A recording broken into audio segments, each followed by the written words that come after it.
নমস্কাৰ বন্ধু বান্ধৱীসকল, আপোনালোকক মোৰ চেনেললৈ স্বাগতম জনাইছোঁ।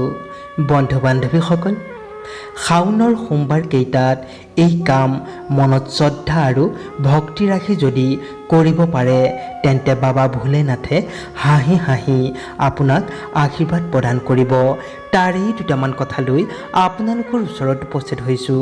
সেয়েহে বন্ধু বান্ধৱীসকল, যিসকল লোকে এতিয়াও মোৰ চেনেলটো ছাবস্ক্ৰাইব কৰা নাই তেনেহ'লে সোনকালে ছাবস্ক্ৰাইব কৰি দিয়ে যেন, আৰু লগতে থকা বেল বুটানটো টিপি দিব যাতে মোৰ নতুন নতুন ভিডিঅ'সমূহ আপোনালোকে ন'টিফিকেশ্যনৰ দ্বাৰা পাই গৈ থাকে। তেন্তে আহক বন্ধুসকল, আমি ভিডিঅ'টো আৰম্ভ কৰোঁ। বন্ধু বান্ধৱীসকল, শাওণ মাহটি অতি পবিত্ৰ মাহ।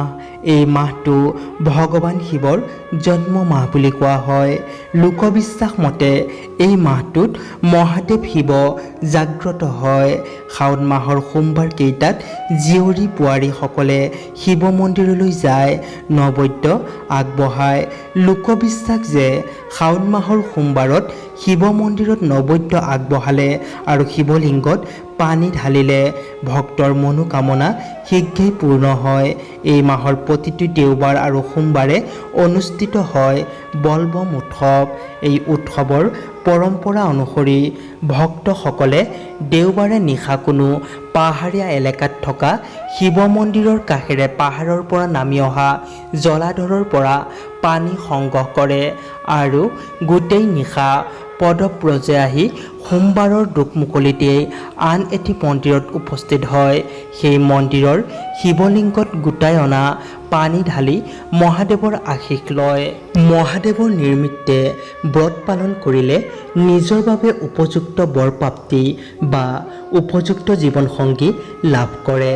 আন এক আখ্যান অনুসৰি সমুদ্ৰ মন্থনত নিৰ্গত হোৱা বিষ, যাক হলাহল নামেৰে জনাজাত, সংসাৰ বা সৃষ্টি ৰক্ষাৰ নিমিত্তে মহাদেৱে হলাহল পান কৰিছিল। হলাহল বিষৰ তীব্ৰতা ইমানেই বেছি আছিল যে স্বয়ং মহাদেৱৰ কণ্ঠ নীলা হৈ পৰিছিল। শাওণ মাহত নীলকণ্ঠী মহাদেৱৰ পূজা কৰিলে সকলো ধৰণৰ বিপদ বিঘিনি ৰোগ পোৱাৰ পৰা দূৰত থাকিব পাৰি। জ্যোতিষত চন্দ্ৰগ্ৰাহক মনকাৰক গ্ৰহ হিচাপে গণ্য কৰা হয়। সোমবাৰটোৱে জ্যোতিষিক দৃষ্টিৰে চন্দ্ৰগ্ৰহক প্ৰতিনিধিত্ব কৰে। মহাদেৱে নিজৰ জটাত চন্দ্ৰগ্ৰহক ধাৰণ কৰে।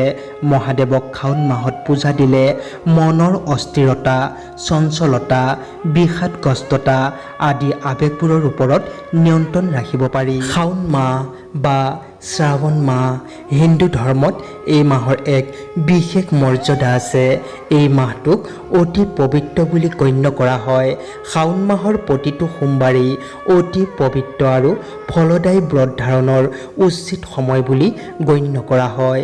যদিও প্ৰকৃততে শাওণ মাহৰ প্ৰতিটো দিনেই ব্ৰত পালনৰ বাবে উত্তম হয়। হিন্দু ধৰ্মত শাওণ মাহটোক ব্ৰতৰ মাহ বুলিও জনা যায়।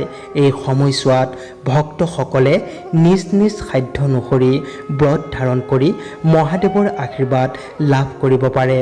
পৌৰাণিক কাহিনী অনুসৰি দক্ষ ৰজাৰ জীয়ৰী সতীৰ দেহ ত্যাগৰ পিছত পাৰ্বতী ৰূপত জন্মগ্ৰহণ কৰি এই শাওণ মাহতেই মহাদেৱক প্ৰতিৰূপে পাবলৈ ব্ৰত ধাৰণ কৰিছিল।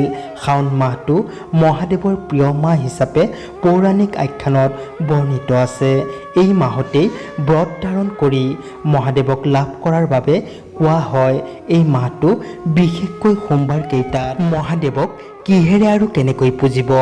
মহাদেৱক যি এক বিশ্বব্যাপী শক্তি, নিৰাকাৰ, সৃষ্টি আৰু ধ্বংস উভয়ৰে কাৰক, সেই মহাদেৱক পূজা কৰাৰ বিধি তথা নিয়ম ঠাইভেদে, জাতি বৰ্ণভেদে ভিন্ন হ'ব পাৰে। ভক্তি সহকাৰে ভগৱান শিৱক পূজা দিলে অভীষ্ট সিদ্ধি হয়।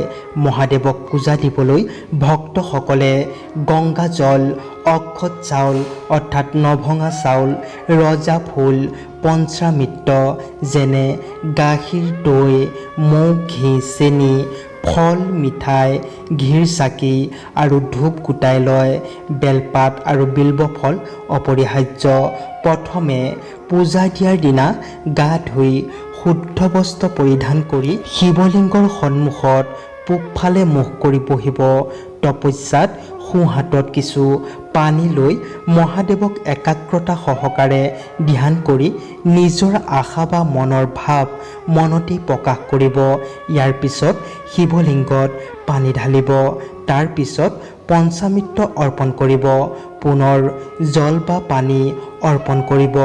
চাউলখিনি অৰ্পণ কৰিব। তপস্যাত ফুল, বেলপাত, ফল, মিঠাই অৰ্পণ কৰিব। ঘিৰ চাকি তথা ধূপ জ্বলাই প্ৰাৰ্থনা কৰিব। পূজা বিধি সম্পন্ন কৰি থকা সময়ত মহাদেৱৰ পঞ্চাক্ষৰী মন্ত্ৰ ওম নমঃ শিৱায় এই মন্ত্ৰটি জপ কৰিব। শাওণ মাহত শিৱলিংগত অভিষেক কৰিলে আমাৰ আত্মা বা মন শুদ্ধ হয়। নিঃসন্তান দম্পতীসকলে সুগন্ধিযুক্ত পানীৰে মহাদেৱক অভিষেক কৰি সন্তান প্ৰাপ্তিৰ আশা কৰিব পাৰি। বেলফল তথা আন নৈবেদ্য প্ৰদানেৰে আৰোগ্য কামনা কৰিব পাৰে। গাখীৰৰ দ্বাৰা অভিষেক কৰিলে মনৰ শান্তি ঘূৰাই পাব পাৰে। ঘি, কুঁহিয়াৰৰ ৰসৰ দ্বাৰা মহাদেৱক অভিষেক কৰিলে সম্পদ আৰু সুখ প্ৰাপ্তি ঘটে। ভাং অৰ্পণ কৰি শত্ৰুৰ ওপৰত জয় লাভ তথা মনৰ আশা পূৰ্ণ হোৱাৰ আশা কৰিব পাৰি। সৰ্বশেষত গংগাজল অৰ্পণেৰে আমি মৃত্যুৰ পিছত মোক্ষ লাভ কৰিব পাৰোঁ।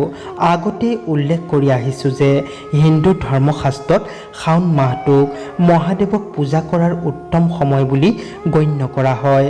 লগতে এই মাহটোত ব্ৰত ধাৰণ কৰি উপবাসে থাকিলে নিজৰ মনৰ অভীষ্ট সিদ্ধি হয়।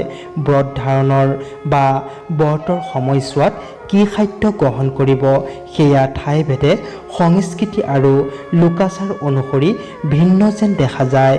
কিছু কিছু লোকে সমগ্ৰ শাওণ মাহটোত নিৰামিষ আহাৰ গ্ৰহণ কৰি ব্ৰত ধাৰণ কৰে, কিন্তু অধিক সংখ্যকে ভক্তসকলে শাওণৰ প্ৰতিটো সোমবাৰেই উপবাসে থাকি ব্ৰত পালন কৰা দেখা যায়। লগতে হজম শক্তি বৃদ্ধি হোৱাত সহায় কৰে। যিহেতু আজিকালি মানুহৰ খাদ্যাভ্যাস যথেষ্ট সলনি হৈছে, গতিকে এটা দিনৰ উপবাসে শৰীৰটোক সক্ৰিয় কৰি ৰখাত যথেষ্ট সহায় কৰে। ব্ৰতৰ সময়ত সম্পূৰ্ণ নিৰাহাৰ হৈ থকাতকৈ ফল মূল, গাখীৰ, পানী ইত্যাদি গ্ৰহণ কৰাটো উচিত হয়। সৰ্বশেষত ক'ব বিচাৰিম, ৰোগী, ডায়েবেটিছ, গৰ্ভাৱস্থাৰ নাৰী, অতিপাত পিত্তৰোগীসকলে ব্ৰত ধাৰণ কৰা শুভ নহয়, কিয়নো শৰীৰ সুস্থ থাকিলেহে ব্ৰত ধাৰণ কৰি তাৰ সুফল লাভ কৰিব পাৰি। অন্যথা পুনৰ ৰোগগ্ৰস্ত হৈ শাৰীৰিক তথা মানসিক অশান্তি বৃদ্ধি পোৱাৰ শংকা থাকে। এনে অৱস্থাত শ্ৰদ্ধা ভক্তি সহকাৰে মহাদেৱক পূজা দিয়ক আৰু তেওঁৰ কৃপা লাভ কৰক। আজিলৈ ইমানেই। ধন্যবাদ।